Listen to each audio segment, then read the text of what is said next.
विदर्भातील पिकांची पेरणी पूर्ण करताना शेतकऱ्यांना अनेक संकटांना सामोरं जावं लागतं। जळगाव सारख्या जिल्ह्यात ती समस्या कमी पावसाची असते, तर रायगडमध्ये ती समस्या मजूर टंचाईची। मात्र या सगळ्या समस्यांना पार करत शेतकरी पेरण्या आता जून महिना सुरू झालाय। सर्वांना आता जे आहे ते पेरणी करण्यासाठी लगबग लागलेली आहे। सध्या स्थितीला आता पेरणी करताना एक महत्त्वाचं काम करा। कमी पैशामध्ये ते काम पूर्ण केल्यानंतर जरी पाऊस मागे पुढे झाला तरी तुमच्या पिकाला काही होणार नाहीये। तसेच ते काम तर कराच, मात्र त्यासोबत महत्त्वाचे अजून देखील 3 ते 4 कामे करून ठेवा, जेणेकरून तुमच्या पिकाला काही सुद्धा होणार नाहीये। जरी पाऊस मागे पुढे झाला तरी तुमचे पीक हिरवेगार राहणार आहे। छोटंसं ते काम आहे, कारण छोट्याशा कारणामुळे व्हिडिओ कट करू नका, कारण पावसाळ्यामध्ये कोणत्याही वेळेस पाऊस बंद देखील होऊ शकतो। जरी पेरणी करून ठेवली असेल किंवा करायची असेल तरी ते काम करता येतं। व तुम्ही जे आहे ते तुमच्याकडे सध्या जरी पाण्याची सोय असेल तरी पावसाळ्यामध्ये ऑगस्ट महिन्यामध्ये देखील मोठमोठे खंड पडतात, त्यावेळेस देखील शेतकऱ्यांची पीक ही करपू लागते। त्यावेळेस देखील तुमचे पीक करपणार नाहीये। जरी आसपासचे पीक करपू लागले तरी त्या शेतकऱ्यांना असं सांगा, त्यांचं देखील पीक हिरवंगार राहणार आहे। आता पेरणीची वेळ आहे। पेरणी केलेल्या पिकाला जे आहे ती काही ठिकाणी पाऊस जर 1 महिनाभर आलाच नाही तर त्याला पाणी द्यावं लागतं। मात्र पेरणी करताना एक छोटंसं काम जर केलं, कमी खर्चातील 50 रुपयाच्या आतमधील खर्चाचं ते काम आहे, ते जर पूर्ण केलं तर तुम्हाला कसलीही चिंता लागणार नाहीये, कसलीही चिंता करायची नाहीये। ते काम केल्यानंतर अजून 3 अशी कामं आहेत, तेवढे कामं तुम्ही पूर्ण करा। तुमच्या पिकाला जे आहे ती काही सुद्धा होणार नाहीये। पाऊस कमी पडो किंवा जास्त पडो, तुमच्या पिकाला धोका राहणार नाहीये। उन्हाने तुमचं पीक छोटंसं जरी असलं तरी ते जळून जाणार नाहीये किंवा सुकून जाणार नाहीये, हे देखील तुम्ही लक्षात ठेवा। तर चला पाहूयात आता सविस्तर अपडेट। चॅनलवर नवीन असाल तर चॅनलला आता सबस्क्राईब करा, नोटिफिकेशन बेलला ऑल वरती टाका। तसेच आता व्हिडिओ फक्त शेवटपर्यंत बघायचा आहे। तुम्ही 2 ते 3 मिनिटं वेळ काढून हा व्हिडिओ शेवटपर्यंत बघितला तर तुमचा चांगला मोठा फायदा होणार आहे व आसपासच्या शेतकऱ्यांचा देखील तुम्ही यामुळे फायदा करू शकता। त्यांना देखील या व्हिडिओ बाबत सांगा किंवा हा व्हिडिओ सर्व शेतकऱ्यांपर्यंत शेअर नक्की करा। तर चला पाहूयात आता सविस्तर बातमी। तर इकडे बघा, आता तुम्ही पेरणी केली असाल तरी काय हरकत नाहीये। आता फक्त लक्षात द्या, आता सध्या स्थितीला पेरणी करणाऱ्यांनो देखील आता तुमच्यासाठी महत्त्वाची अपडेट ही राहणार आहे। तर काय आहे आपण इकडे आता लक्ष देऊन बघूयात। तर इकडे बघू शकता, पेरणी करताना फक्त 60 रुपयामध्ये हे काम करा। पावसाविना पीक महिनाभर हिरवेगार दिसणार, तुमच्या पिकाला काही सुद्धा होणार नाहीये, हे लक्षात तुम्हाला घ्यायचं आहे। मात्र एक फ्री मध्ये देखील, त्यासाठी काहीच खर्च न करता अजून एक अशी 2 कामे आहेत।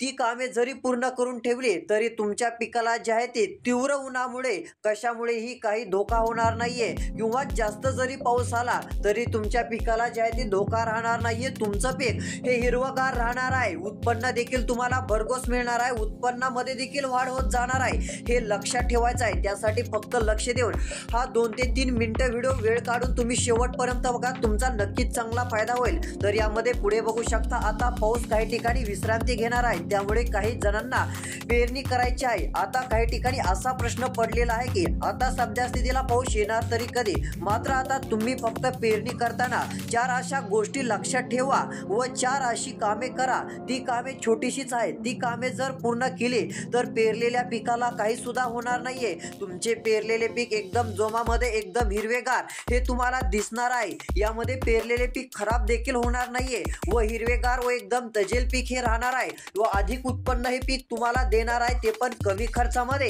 जास्त तुमचा खर्च होणार नाहीये। आता सध्या स्थितीला पाऊस उघडणार म्हणून तज्ञांनी सांगितलेलं आहे, त्यामुळे जरी आता तुम्ही पेरणी केली, पाऊस जास्त दिवस नाही आला तरी तुमच्या पिकाला संकट नाहीये किंवा तुम्ही पेरणी करून ठेवलेली असेल व करायची असेल तरी तुम्हाला हे कामे करता येते। तर आता लक्ष देऊन व्हिडिओ बघत चालायचा आहे। तर चला पुढचे आपण महत्त्वाचे अपडेट बघूया।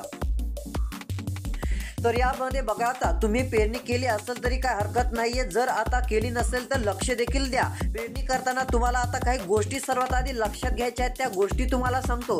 तसेच आता सध्या स्थितीला एक काम देखील करावं लागणार आहे, जेणेकरून पावसाचा खंड जास्त दिवस राहिला तरी आता पिकाला जास्त काय बाधा होणार नाहीये, पीक करपणार नाहीये, तसेच तुमचं पीक चांगलं राहणार आहे। आता पेरणीची वेळ जी आहे ती सुरू झालेली आहे। आता पाऊस चांगला काही ठिकाणी पडलेला आहे, त्यामुळे शेतकरी आता पेरणीकडे लक्ष देत आहेत। मात्र जरी आता पाऊस पडलेला असल्यामुळे ओल जर चांगली असली तरी पुढे कसा पाऊस राहील हे सांगता येत नाहीये. पुढे चालून पीक करपू शकतं, काही धोका निर्माण होऊ शकतो. त्यामुळे आता पेरणी करताना पाऊस जरी खूप दिवस आला नाही तरी पिकाला काहीच झाले नाही पाहिजे, यासाठी तुम्हाला हे काम करायचं आहे. एवढं काम जर तुम्ही पूर्ण केलं तर तुम्हाला कसलीही काळजी करायची नाहीये, कसलीही चिंता करायची नाहीये. तुम्हाला चांगला दिलासा मिळणार आहे. तुमचं पीक हे चांगलं जोमामध्ये तुम्हाला दिसणार आहे व हेच पीक तुम्हाला चांगलं उत्पन्न देखील काढून देणार आहे. यामुळे तुम्हाला कसलीही चिंता करायची गरज पडणार नाहीये, कसलीही काळजी करण्याची गरज पडणार नाहीये. तुम्हाला चांगला दिलासा मिळणार आहे. आता पुढे बघू शकता त्यासाठी कोणतं काम करायचं आहे आता आपण ते सविस्तर बघत आहोत. फक्त लक्ष देऊन व्हिडिओ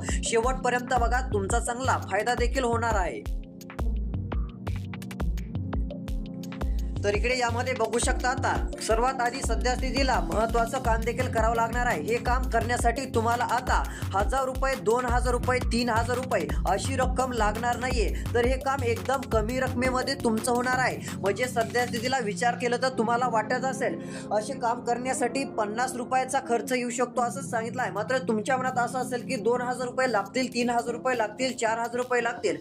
मात्र असा काही खर्च होणार नाहीये. असा एवढा खर्च तुम्हाला करून नुकसान करून घेण्याची गरज पडणार नाहीये. काम फक्त 50 ते 60 रुपयाच्या आत होणार आहे व काही अशी कामे आहेत की ती एकदम फ्री मध्ये होऊन जातील. तुम्ही जर 50-60 रुपये न खर्चिता ते फ्री मध्ये जे मी तुम्हाला कामे सांगणार आहे ते जरी तेवढं करून ठेवलं तरी तुमचं पीक उन्हाळ्यामध्ये देखील चांगलं राहणार आहे. व आता पावसाळ्यामध्ये देखील पाऊस नाही आला तरी उन्हामध्ये तुमचं पीक एकदम तजेल व हिरवेगार तुम्हाला पाहायला मिळणार आहे. यामध्ये इकडे बघू शकता आता सर्वात आधी आपण काय महत्वाच्या गोष्टीकडे लक्ष द्यायचं आहे ते सांगतो. आता पेरणी करताना सर्वात काही गोष्टी तुम्हाला आधी लक्षात घ्याव्या लागतील तरच हे काम करता येणार आहे. यामध्ये पेरणी करताना एक लक्षात ठेवायचं आहे की जमिनीमध्ये किती ओल आहे हे नक्कीच बघायचं आहे. आता तर पाऊस राज्यात कोणत्या तारखेला सुरू होत आहे ते देखील तुम्हाला सांगणारच आहे. मात्र तुम्हाला पावसाच्या तारखा देखील पाहायला या व्हिडिओच्या पुढे मिळणार आहेत. कोणत्या तारखेला पाऊस येणार आहे, कोणत्या तारखेला पेरणी केली तर योग्य राहणार आहे ते देखील पुढे पाहायला मिळणार आहे. त्यामुळे लक्षात घ्या.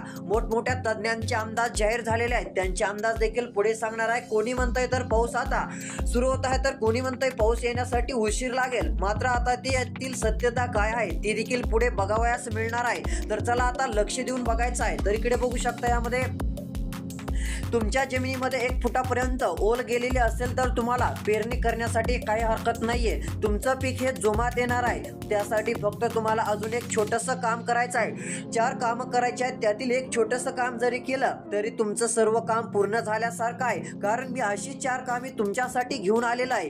ती खूपच फायद्याची कामे आहेत. तुम्हाला अजून एक छोटंसं काम म्हणजे सर्वात आधी आता ओल तपासायचे आहे. तुमच्या शेतामध्ये ओल किती फुटापर्यंत आहे तेव्हाच पेरणीचा निर्णय घ्यायचा आहे. तर आता कमीत कमी तुमच्या शेतामध्ये 1 फुटापर्यंत इकडे बघा 1 फुटापर्यंत ही ओल गेलेली असली पाहिजे. जर 1 फुटापर्यंत ओल गेलेली असेल तर चिंता करू नका, काळजी करू नका, बिनधास्त पेरणीला सुरुवात करा. यामध्ये पुढे बघू शकता तुम्हाला सर्वात आधी फ्री मधले कामे सांगतो जेणेकरून ते कामे करण्यासाठी खर्च येणार नाहीये. सर्वात आधी तुम्हाला पेरणी किंवा जी लागवड करायची आहे ती बियाणे योग्य आहेत का नाही ते तपासून घ्यायचे आहेत. जर तुम्ही ही चूक केली तर तुम्ही ते कामे करून सुद्धा फायदा होणार नाहीये. महत्वाची चूक तुम्हाला करायची नाहीये. कारण सध्या स्थितीला बोगस बियाणे बाजारात उपलब्ध झालेले आहेत. ते बियाणे तुम्हाला तपासून घ्यायचे आहेत. योग्य ते कृषी केंद्राकडून सर्व काही माहिती घ्या, सर्व डिटेल तज्ञांकडून घ्या. त्यानंतर सर्व काही बियाणे देखील खरेदी करताना लक्ष द्यायचं आहे. ज्यांचे सल्ले बियाण्याबाबत चांगले असतात, बियाण्याबाबत ज्यांना चांगली माहिती राहते अशांना देखील विचारपूस करा. कारण तुम्ही जर अचानकपणे घाई गडबडीमध्ये बियाणे खरेदी कराल किंवा तुम्हाला वाटत असेल हा तर आपल्या ओळखीचा आहे, हा आपल्याला चांगलेच बियाणे देणार, असं देखील करू नका. बियाणे तुम्ही स्वतः देखील तपासा.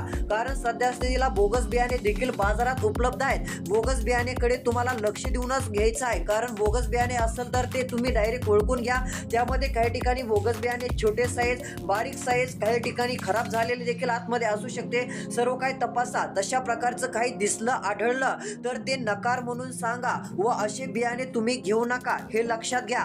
तर चला आता कोणती कामे करायची आहेत ते आपण बघूया.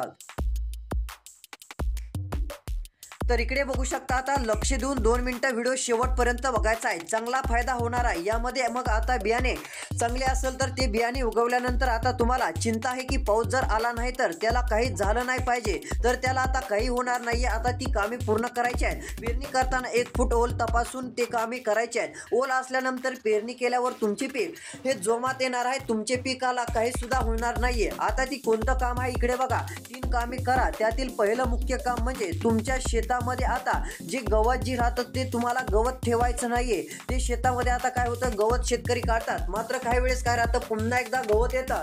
मात्र तुम्हाला पुन्हा एकदा लक्ष देऊन शेत एकदम स्वच्छ दिसलं पाहिजे, त्यामध्ये गवत दिसलं नाही पाहिजे, असं करायचं आहे. जर तुम्ही हे काम केलं तर तुमचं पहिलं काम होऊन जाईल. पीक दिसलं पाहिजे, फक्त त्यामध्ये शेत राहू. आता सध्या स्थितीला जर विचार केला तर असं शेत तुम्हाला राहू द्यायचं आहे. याच्यामुळे जर पाऊस नाही आला तर तुम्हाला एक उपाय करता येईल. पीक महिनाभर हिरवेगार तुम्ही ठेवू शकता. यामध्ये आता दुसरं काम महत्त्वाचं आहे, ते म्हणजे आता जेवढं होईल तेवढं पाला पाचोळा ही जी आहे ती शेतामध्ये राहू द्या. पाला पाचोळा शेतकरी कडेला आणण्यासाठी प्रयत्न करतात. काही वेळेस जे आहे ते शेतीची कामे करताना पाला पाचोळा हा नांगरटी सहित कशासहित देखील काही वेळेस काय होतो, कडीला येऊ शकतो. त्यामुळे तुम्हाला लक्ष द्यायचं आहे. पाला पाचोळा तुम्ही जमा करून बाहेर घेऊ नका, तो तसाच राहू द्या. नांगरट तसेच कोळपणी करताना तो त्याच शेतामध्ये पांगू द्या, काही हरकत नाहीये. तर इकडे बघा, याचा फायदा तुम्हाला खूप मोठा होणार आहे. तो म्हणजे सर्वात महत्त्वाचा फायदा, जरी महिनाभरच काय तर 1 महिनाहून 10 दिवस जरी पाऊस आला नाही तर पाला पाचोळा पिकाच्या बुडाला, म्हणजे जे पीक आहे, जे रोप आहे त्याच्या बुडाला राहील, तर तुमचं पीक योग्य ते राहील. तेथील ओल जे आहे ते कमी होणार नाहीये. तसेच बुडाला पाला पाचोळा राहिला तर त्या पिकाला तीव्र उन्हाने सुद्धा काही होणार नाहीये, म्हणजे त्या बुडाची ओल टिकून राहणार आहे. हे एक काम करायचं आहे. दुसरं काम म्हणजे हे सर्व काही कामे फ्री मधली सांगत आहे. आता फक्त लक्ष देऊन व्हिडिओ बघत चला. अजून महत्त्वाचं काम सांगायचं आहे, ते काम म्हणजे पेरणी करतानाच आहे. त्यासाठी 50 रुपयांपेक्षा कमी खर्च येणार असून तुमचे पीक जोमात येणार आहे. यामध्ये पेरणी झाल्यानंतर तुम्ही आच्छादन करा. थोडाफार यासाठी खर्च येईल, जास्त देखील खर्च येणार नाहीये. ती पीक थोडी वाढल्यानंतर त्याच्या दरम्यानची आसपासची जी माती असते ती आच्छादन करून ठेवा. ती एकदम बुडाला राहिली पाहिजे, अशा प्रकारे करा. पीक भर उन्हामध्ये हिरवेगार तुम्हाला दिसेल. हे करण्यासाठी तुम्हाला खर्च जास्त येणार नाही. आला तरी 50 ते 100 रुपयांचा खर्च येऊ शकतो. तसेच इकडे मात्र आपण पावसाचा अंदाज देखील सांगणार आहोत. पाऊस नेमका कधी येणार त्यावरून देखील तुम्हाला कळेल की आपण पेरणी केलेलं पीक हे किती दिवस राहू शकतं. आपण पेरलेल्या पिकाला पावसाची गरज केव्हा लागणार आहे, त्यावेळेस पाऊस येणार आहे का नाही, त्या तारखा तुम्हाला सांगितल्यानंतर समजणार आहे. आता कसंही हलतील, हा व्हिडिओ 2 मिनिटं बघायचा आहे. 2 मिनिटं शेवटपर्यंत बघायचा आहे. तर यामध्ये इकडे बघा, आता पावसाच्या तारखा देखील आलेल्या आहेत. आता पाऊस राज्यामध्ये सुरू होणार आहे. मात्र काही जिल्ह्यात सर्वात आधी पाऊस सुरू होणार असून यामध्ये जर विचार केला तर मध्य महाराष्ट्र, मराठवाड्यामध्ये पाऊस 5, 6, 7 तारखे 8 तारखेला जोरदार राहणार आहे. तुरळक ठिकाणी राहील. यामध्ये नगर, पुणे, धाराशिव, लातूर, बीडचा भाग असेल, नांदेड, परभणी असेल, विदर्भ असेल, म्हणजे पूर्ण महाराष्ट्रामध्ये 5, 6, 7, 8, 9 तारखेला तुरळक पावसाचा अंदाज आहे. सर्वत्र काही पाऊस होणार नाहीये, हे लक्षात घ्या. त्यानंतर 14 तारखेपासून 14 जून पासून राज्यामध्ये धोधो पाऊस हा सर्व ठिकाणी पडणार आहे. अजून काही महत्त्वाचे अपडेट्स आपण चॅनलवरती देणार आहोत. हा व्हिडिओ कसा वाटला कमेंटमध्ये नक्की सांगा. भेटूया पुढील व्हिडिओमध्ये. धन्यवाद.